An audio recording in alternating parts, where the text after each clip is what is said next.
Hey, salut les petits loups, j'espère que vous allez bien. Je vais bien, je suis Daisy, la louve. Alors aujourd'hui, que je vous explique, j'ai un problème avec mon téléphone portable. Je l'ai cassé, il a fait une chute et son écran est brisé en 1000 morceaux.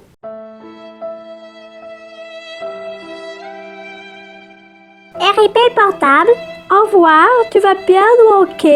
Donc, j'essaie de l'envoyer en réparation, mais vas-y, l'assurance, ils me font un petit peu balader. Donc voilà, mais c'est bon, il va partir en réparation, voilà. Donc pour l'instant, j'ai mon ancien portable, c'est super, ça va être génial, j'en ai marre. J'en ai déjà marre de ma vie, mais bon. On va faire des histoires d'horreur.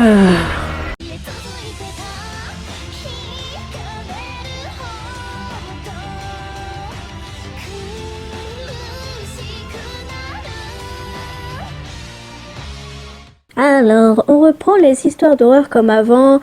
Qu'est-ce qu'on va faire? J'ai bien envie de faire soit démons, soit fantômes, soit histoire réelle. Donc, on va commencer par les fantômes. C'est possible, si j'arrive à trouver une histoire de poupée à la fin, ça serait super. L'abandonné de Domi. Tu vois cette maison là-bas où se trouve cette balançoire? C'est une maison hantée par quelques fantômes. Ce sont des fantômes de chair, des fantômes bruyants. Je les ai vus dans leur jardin une fois. Je les ai entendus courir, hurler, crier pendant la nuit éclairée. Ils me font peur parfois. Je m'approche d'eux et leur cruauté est effroyable. Ils se cognent entre eux jusqu'au sang et quand ils me voient, ils pâlissent. Ils ont peur de ma forme. Ils ont peur de mon visage car je ne suis pas comme eux. Ils disent que je n'existe pas. Ils croient être au-dessus de tout, mais ils ne savent pas que je peux faire toutes sortes de choses, car moi je ne touche pas l'air, car moi j'ai la vraie liberté de mouvement, car moi je ne suis pas de chair. Je suis un être non composé, un être d'une seule cellule.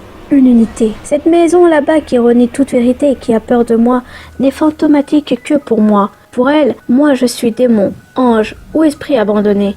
Je suis tout et rien, et mon existence n'est que dans les pensées. Malgré la manifestation si évidente, ils ne croient toujours pas. J'irai demain leur montrer qui je suis. Ces humains d'os et de chair, ces créatures basses et petites, ces égaux sans pareil m'entendront parler, murmurer, frapper. Car demain, je m'en vais leur raconter ma vengeance. Car demain, je m'en vais punir leur insolence. Waouh!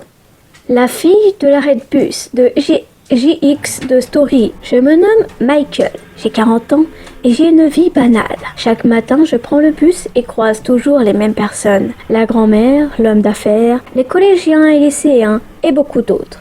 Mais ce matin-là, je remarquais la présence d'une personne qui n'était jamais venue ici. C'était une fille qui avait la quinzaine et qui avait de magnifiques cheveux blonds. Elle avait les yeux tellement noirs qu'on avait l'impression de s'y noyer. Elle avait l'air perdue et personne ne semblait la remarquer. Alors que j'allais monter dans mon bus habituel, je la vis me jeter un regard étonné avec de grands yeux écarquillés. Je ne voulais plus monter dans le bus. Mon corps ne voulait plus avancer. J'étais comme hypnotisée par les yeux de cette jeune fille. J'en étais sûre, je la connaissais. Je n'y avais pas prêté attention jusque-là, mais j'avais l'impression de la connaître. À cet instant, quand je vis ce regard, je la reconnaissais. J'ai oublié de vous dire que, à 34 ans, j'ai perdu la mémoire suite à un accident de voiture. J'avais une fille blonde aux yeux noirs.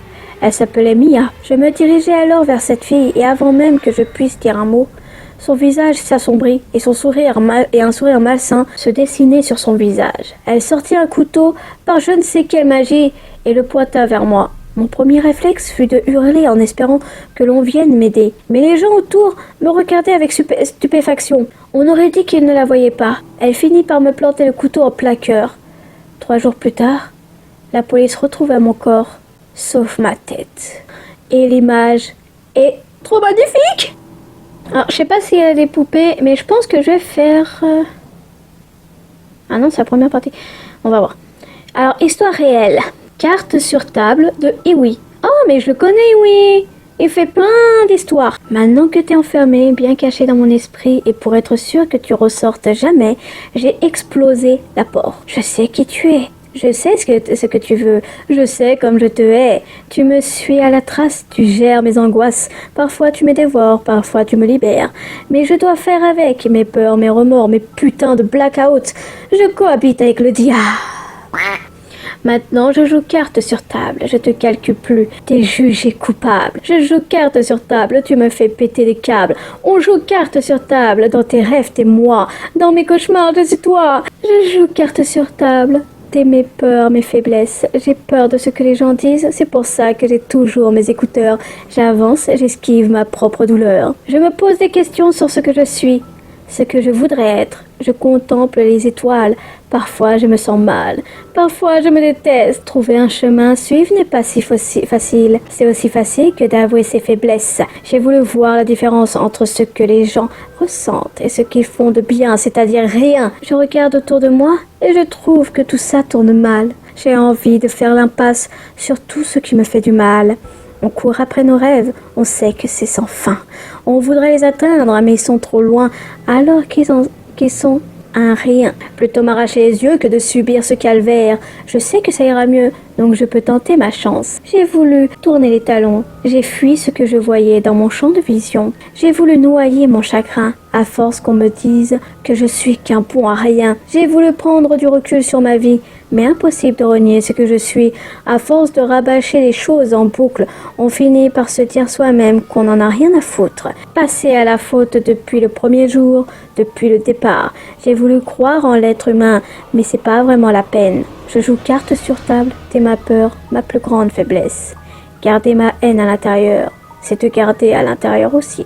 Waouh, et oui, fait des trucs, des fois bizarres, mais aussi des trucs bien, hein. L'histoire, c'est cette porte, et putain, ça ressemble beaucoup à un endroit que je connais. Enfin, pas la décoration, mais la porte avec les murs et tout, ça ressemble beaucoup à une chambre, à la chambre d'un pote chez qui j'allais parfois et qui me faisait grave flipper parce qu'à chaque fois j'avais toujours l'impression que quelque chose allait passer par la porte, même la traverser quoi. C'était bizarre. Cette porte de Kate Ukeo. Bon, bonsoir. Bon, je ne vais pas passer par plusieurs chemins. Je demande à ce que vous me croyez sur ce que je vais vous raconter, car personnellement, j'ai eu les chocottes pendant que j'étais en train de dormir dans cette chambre que je définirais de maudite.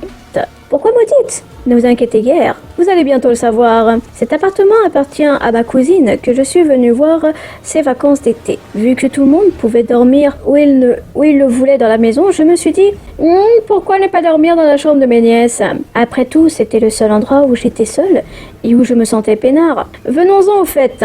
J'étais en train de parler à un ami le soir et je lui disais que je m'apprêtais à m'endormir. Super conversation. Après cela, j'ai donc verrouillé mon portable et je me suis mis à fermer les yeux. Le détail qu'il faut absolument savoir est que la porte était fermée et que la fenêtre l'était de même. Vu que je ne trouvais pas le sommeil, je me suis retournée du côté de la porte afin d'essayer de trouver la position la plus confortable pour m'endormir. Et c'est à ce moment-là que j'ai remarqué, aux alentours de 1h09 du matin, que la porte s'est ouverte toute seule. Ce n'est pas tout, non, parce que je l'ai vue s'ouvrir de mes propres yeux. Je la regardais s'ouvrir lentement alors qu'il n'y avait personne et qu'il n'y avait pas de vent. La fenêtre était bien fermée. Comment dire ? Du coup, je suis restée les yeux rivés sur la porte afin d'essayer de comprendre que si ce que je voyais était vraiment réel ou si je devenais dingue. Mais j'ai eu la confirmation que je ne devenais pas dingue le jour suivant. En effet, j'avais passé la même soirée le lendemain dans cette frayeur. Donc j'avais raccroché le téléphone, puis j'avais tourné ma tête de nouveau vers la porte. Elle était en train de s'ouvrir encore une fois. Je ne comprenais pas. Je me suis dit que c'était vraiment bizarre. Mais le plus bizarre était lorsque j'ai regardé l'heure. 9h09. Encore une fois. Cette scène s'est de nouveau répétée le 3e jour, mais cette fois-ci, c'était à 1h11. Je n'ai toujours pas la réponse de ce qui se tramait avec cette porte, mais je peux vous dire que je suis content d'être revenu chez moi, parce que là, ça me faisait vraiment peur. Je vous prie de me croire, cette histoire n'est pas fausse. 1h09. Pourrait y avoir beaucoup d'explications, genre la porte était mal fermée, ou alors il y a un petit défaut là où la porte se ferme, et elle peut très bien s'ouvrir toute seule, ou alors il y a une personne qui va aux toilettes, et elle est vraiment très discrète, et ça fait bouger la porte. Je sais pas, on pourrait pas expliquer aussi. On peut l'expliquer, et en même temps on peut pas, je sais pas, je suis pas une experte. Victime injuste, de l'ombre de la mort. L'horloge sonnait. Léa se recroquevillait sous sa couverture. Non, pas encore. J'aimerais que tout s'arrête. Je ne peux rien faire pour empêcher ça. Ça va recommencer comme la dernière fois. Je ne veux pas. C'est tellement horrible. Pourquoi moi ? Qui suis-je pour le mériter ? J'en peux plus. Soudain, des pas retentirent derrière la porte de sa chambre. La poignée se tourna et quelqu'un entra. Léa, réveille-toi, c'est l'heure d'aller à l'école. Non, je ne veux pas, il ne m'aime pas. Allez, va te préparer, je t'emmène. Léa alla se préparer et sa mère, qui puait la cigarette et l'alcool, l'emmena à l'école. Super. École primaire de Saint-Martin. Léa marchait dans le couloir pour rejoindre sa classe quand elle l'aperçut. Le garçon blond avec des yeux noirs la regardait. Il s'appelait Enzo. Salut. Alors, ce n'est pas bien d'être en retard. Le directeur va te punir. Il souriait comme si ça lui faisait plaisir. Allez, viens, je t'accompagne dans son bureau. Léa tremblait de tous ses membres. C'est l'horloge qui est en retard. C'est ce qu'ils disent tous. Il la tira par le bras dans le bureau du directeur. Elle se débattit, mais il tint bon. Bureau de Monsieur Frost. Faust. Alors, tu es encore en retard? Tu sais que ce n'est pas bien, ma grande. Je vais devoir te punir. Le blond était parti. Léa pleurait. Le directeur s'approcha d'elle. Ça va aller, ma grande. Oui, tu fais quoi? Quelques jours plus tard, on retrouva le corps de la petite dans un placard. L'enquête que la police mena révéla que le directeur battait les enfants. Oh my god! Le garçon blond était son fils et il dénonçait ses camarades pour ne pas que son père s'en prenne à lui. Oh! Mon Dieu! La mère de la petite Léa n'avait rien remarqué, trop occupée par l'alcool et les cigarettes. Elle ne fut pas punie par la loi par son manque d'attention. Quant au directeur, il n'eut que 12 ans de prison, mais il sortit 5 ans avant pour bonne conduite. Son fils n'eut aucune sanction et put vivre sa vie comme si rien ne s'était passé. Quelle injustice! Citation.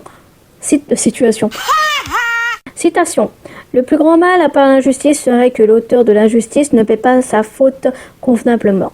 Platon. Ouais, Platon, tu disais de bonnes choses. Dernière danse de Chiara, du Roi Lion 2. Là, et encore ici. Ah oui, là aussi. Et date d'hier soir. Je suis seule toute la journée, obligée de rester à la maison. Je ne peux pas sortir sauf pour aller faire les courses. Fais le ménage, fais la vaisselle, fais le linge, va acheter ci, va acheter ça et ne traîne pas. Toujours des ordres et je suis incapable de me défendre. Par peur. Tu n'es bonne qu'à t'occuper de la maison. Et encore, fais-toi belle, tu ressembles à rien. Ferme-la. Arrête de pleurer, on dirait une gamine. Mais pourquoi tu as fait ça? Ce n'est pas ce que je t'ai demandé. Putain, je vais te je me retiens là. Bam. 1, 2, 3, 4, 5, 6 et 7. Bienvenue dans ma vie. Cette peur qui m'a envahi, elle n'est pas explicable. C'est plus fort que moi. Que tout. Cette boule au ventre du matin jusqu'au soir et même la nuit, je n'endors presque pas. Ces larmes qui coulent le long de mon visage, mes mains qui tremblent à la vue de cette chose, ou même juste à sa voix, j'en ai les frissons. Ça me parcourt tout le corps. Pourtant, je fais de mon mieux pour que tout soit parfait. Mais personne ni rien n'est parfait. C'est une chose impossible à réaliser. Tout le monde le sait, sauf cet individu. Cet individu avec qui je partage ma vie depuis 4 ans. Je l'aime. Enfin, je l'aimais. Au début, ses mains et ses gestes étaient d'une douceur incroyable. Maintenant, c'est devenu des coups effroyables. Il m'a manipulé, retourné le cerveau. Je ne peux pas appeler qui que ce soit. Il va me taper. Je ne peux pas m'échapper. Il va me retrouver et me frapper. Oh non, il est là. Tu n'as pas fait ce que je t'ai demandé. Je danse avec lui. Enfin, si on peut dire ça comme ça. Il me prend le bras, me tirant vers lui, me gifle. J'essaye de lui échapper, mais il me retire vers lui, me donnant un coup dans le ventre. Il me pousse contre la table, me prend par les cheveux et me tape la tête 2 fois face à la table. J'arrive à lui donner un coup de pied à ses bijoux de famille, mais ce n'était pas assez. Il me rattrape, sa main sur mon cou essayant de me soulever. Je sens son poing ferme serré de plus en plus. Ma respiration se multiplie, mon cœur se divise. Il me jette contre le mur, tête en première. Je sens du chaud autour de moi. C'est mon sang. Je vois pour la dernière fois mon cavalier de danse. Et un petit message en dessous.